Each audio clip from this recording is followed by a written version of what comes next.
ছেলেদের কাছে কিসের এত প্রশ্ন, কিসের প্রশ্ন করবেন, করেন প্রশ্নটা।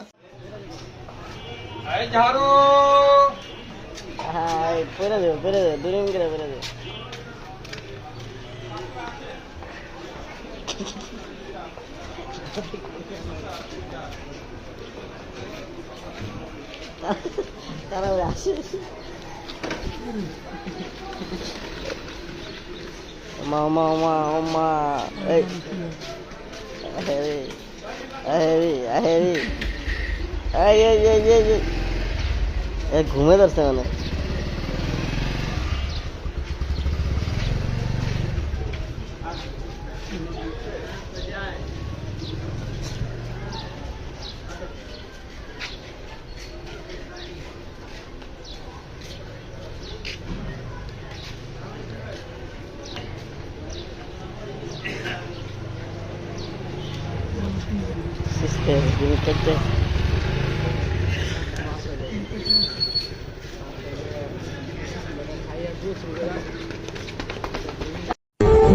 ছেলেদের কাছে আমার একটাই প্রশ্ন। বান্ধবী, ছেলেদের কাছে কিসের এত প্রশ্ন, কিসের প্রশ্ন করবেন, করেন প্রশ্নটা।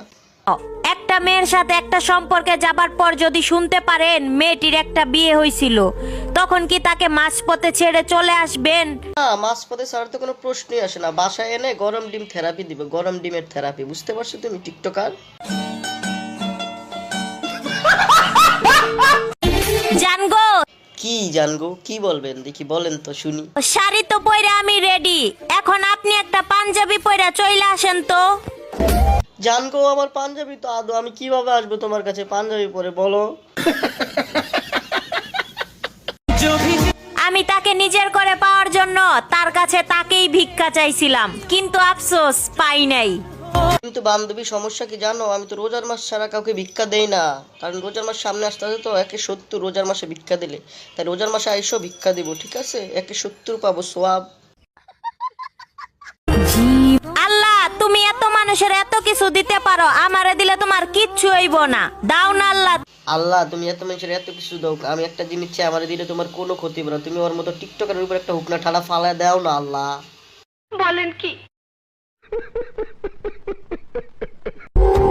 আমারে নিয়ে কথা বলবা বলো, সবই মাইনে নিমু।